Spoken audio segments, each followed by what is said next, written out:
You know what I like? Video games? Yeah, well, I mean, yeah, obviously. You know what else I like? No. Cards! Who are you talking to? Oh, you know, them.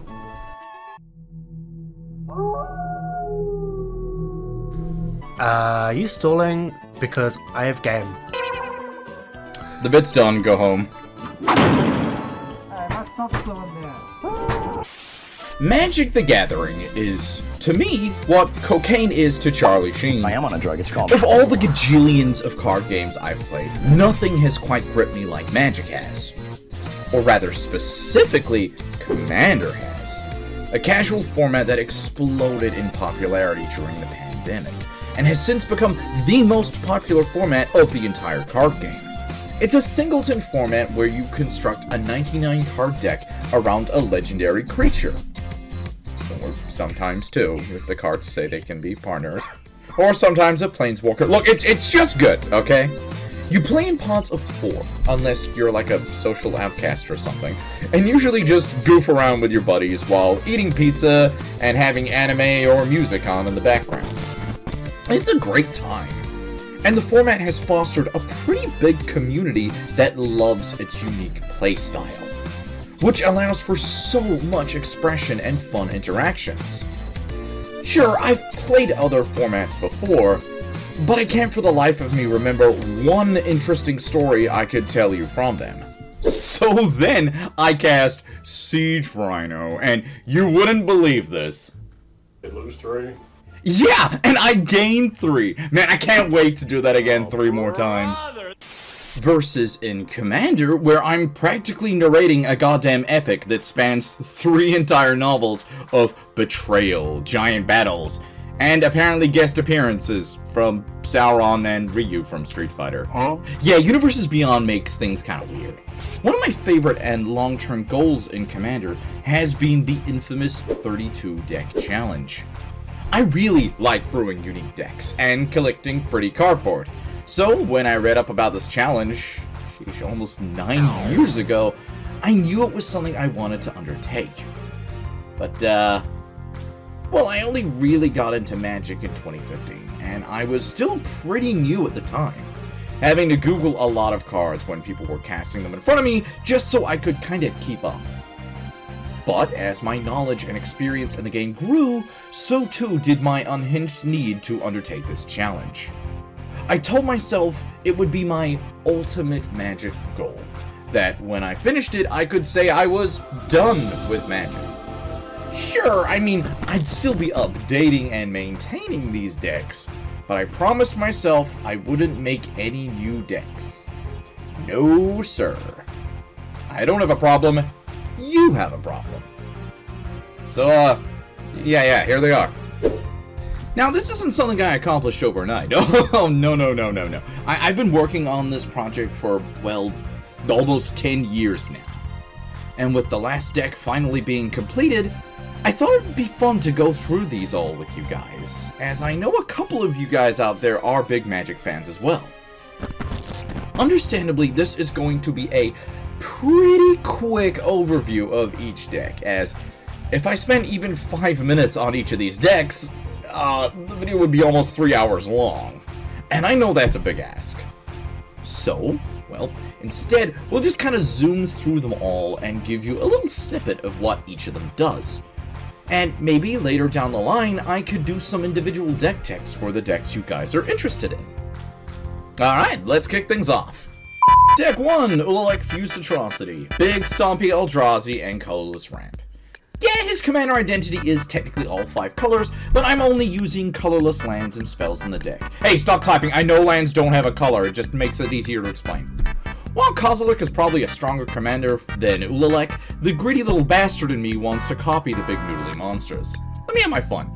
Deck 2, Kemba Ka Regent, my first commander ever made, and the longest standing deck I own. Looking to gear up Kemba, the Mother of the Year, and to crash into your opponents in a Voltron strategy. While Kemba lacks any natural evasion, she more than makes up for it in token mass. Pretty much every time a new equipment gets announced, my neurons get firing and I have to decide if it's going to make the cut into Kemba. Deck 3, Greensleeves, Morrow Sorcerer. What started out as just a joke deck because the old Weeble Stuffed Badger video turned 20 years old, ended up becoming a pretty fun little mono green Strampy deck.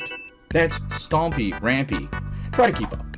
We play lands, we get badgers, then we throw badgers at people who did not ask for badgers. Solid badger out of badger deck.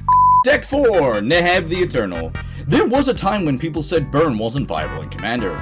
Those people never had the misfortune to see a Dragon's Approach resolve with damage triplers in play. We burn our opponents, Neheb gives us mana, we use that mana to burn them some more. Hell, maybe we'll even get some free dragons to boot.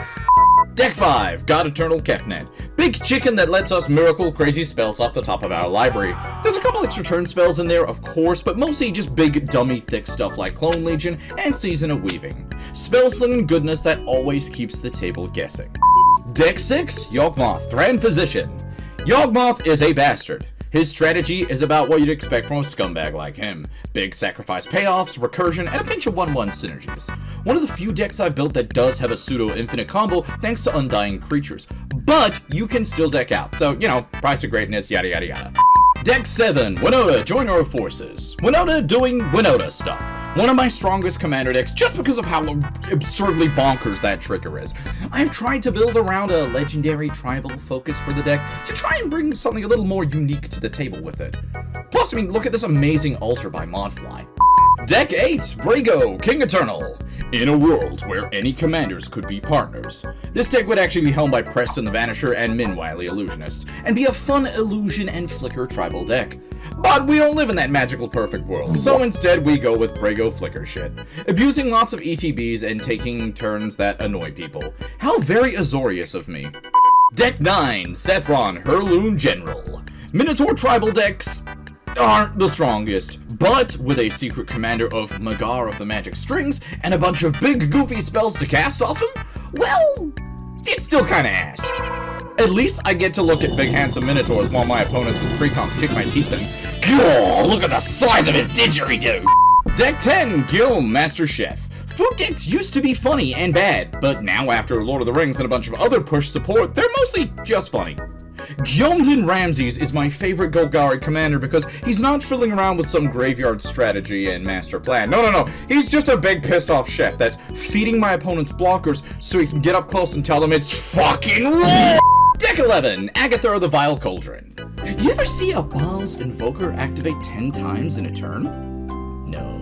Would you like to? Soul Cauldron is a silly card, but even if we don't see it, Agatha can still make the stupidest activated abilities cost practically nothing.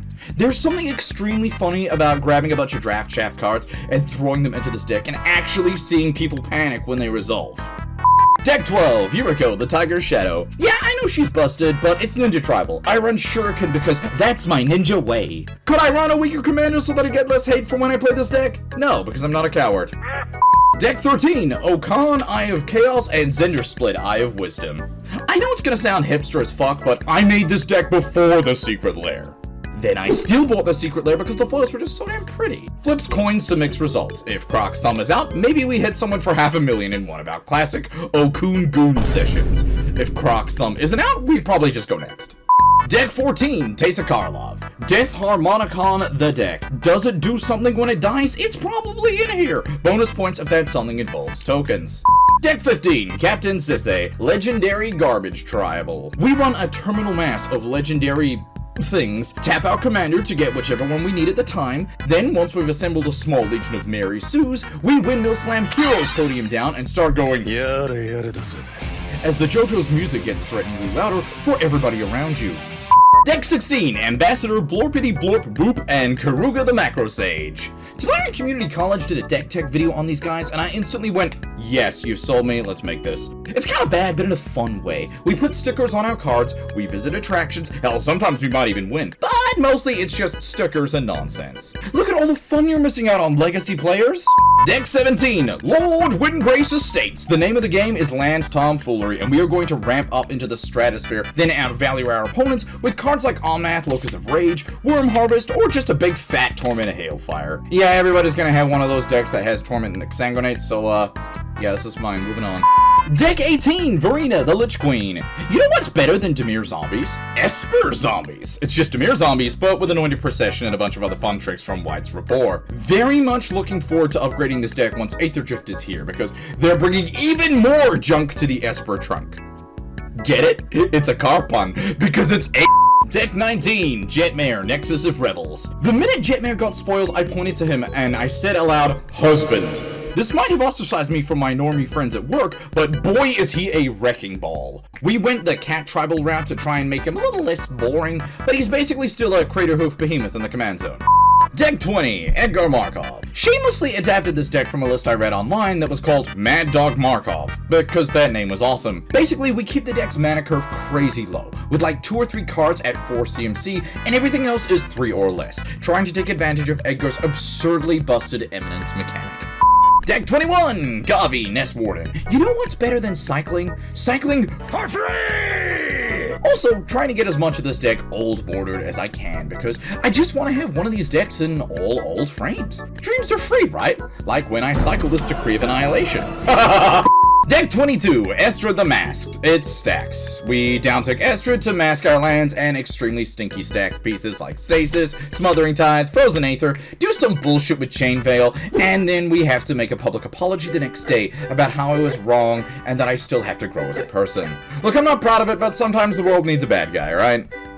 Deck 23, Owen Grady, Raptor Trainer, and Blue Loyal Raptor. God, I wish there were more blue dinosaurs. We load up blue with every keyword counter under the sun. Then we cast other dinosaurs to make them an absolute nightmare to track. But how many other players can say they have Chris Pratt in their command zone, huh?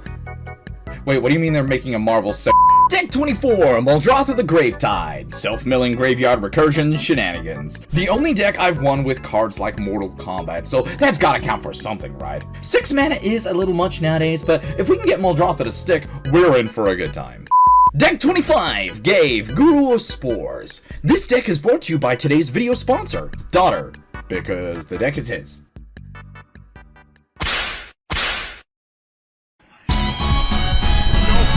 What are you doing? Deck 26, Sauron, the Dark Lord. In New Zealand, everybody knows somebody who was in Lord of the Rings. We absolutely love the movies, and this might shock you, but I was actually in Lord of the Rings. Yeah, kind of a big deal. And I'm sure if Peter Jackson knew I had like a really open schedule, he'd totally have gotten me to play the part of Sauron for that sweet opening scene. But since he didn't, you know, I just played an extra role in 2 of those movies. Oh, right, the deck. Okay, so it's Deck 27, Timna the Weaver and Tana the Bloodsower. Okay, so originally I had planned to make 4-color humans with Saskia the Unyielding helming this slot, but my good buddy Jared kind of beat me to it. So I had to think outside the box a little, and behold, 4-color life gain. Yeah, Red's doing so much of this. Lots of fun, tricky ways to gain a ton of life, then weaponize cards like Bolas' Citadel, Aetherflux Reservoir, Test of Endurance, and Angel of Destiny. Deck 28, Brea, Ethereum Shaper. After making several different vehicle decks, this was the commander I settled on. 4-color vehicle good stuff. Sure, Edward Kenway would probably be a more focused commander, but then I gotta give out cards like Depala, Shurikai, and Greasefang. No, thank you. Deck 29, Yidris, Maelstrom Wielder. Casting spells from exile, the deck. You see, what we want to do is cast a big, good spell like Genesis Ultimatum. Then cascade, and cascade, and cascade, and cascade, and cascade, and cascade, and cascade, and cascade, and Deck 30, Kaineos and Tiro of Miletus. You knew there was going to be at least one group hug deck in here, right? Well, what if I told you this was a group hug deck with a goated twist? You see, we help everybody, give them all a ton of creatures, then we cast cards like Taunt from the Ramparts and Cackle as everyone smashes into everybody else, and we sit behind our slowly accumulating mazes and win like a great big bitch. Deck 31, Atraxa, Praetor's Voice. Another commander favorite of mine. It's a bunch of planeswalkers and a bunch of poison enablers and proliferate for days. Look, I'm not trying to reinvent the Atraxa wheel here. I just want to make a cool themed deck with Phyrexian creatures and completed planeswalkers. So sue me. Deck 32, Sliver Overlord, and rounding things out with the classic Oops, All Slivers. This one technically has multiple options for commander, so it's really whichever big bad sliver you enjoy the most. Make a big wiggly board that you assure everyone isn't a threat, cast Sliver Legion, then flunge at everybody. Great times. Ooh. And we're done. You made it. That was 32 100 card commander decks. And boy, has it been a mission. To tell you all the truth, I didn't honestly know if I'd ever complete this giant goal when I first started out in 2015. But as I got more into the game, it sort of just happened. Eventually, when things pick up again, I'd love to try and fully foil every one of these commander decks. At least as close to 100% as I can. At which point, the Ritual of Ascension will finally be complete, and I can bid goodbye to this ordinary plane of existence, and enter a higher plane. The Foil Plane. Where everything is obnoxiously shiny, but also has a wicked curve to them. But until then, the journey continues. And thank you all for watching such a self-indulgent video. I know it's a little off-brand for my normal stuff, but I'd love to hear what you all thought of it, and if you play Commander yourselves. Let me know some of your favorite secret tech cards or commanders that you love to run, so I can totally add them to my own crazy decks. And to wrap up this very magic-related video, I'd like to float all of my mana and move to cast Farewell, choosing all modes. Goodbye, everybody!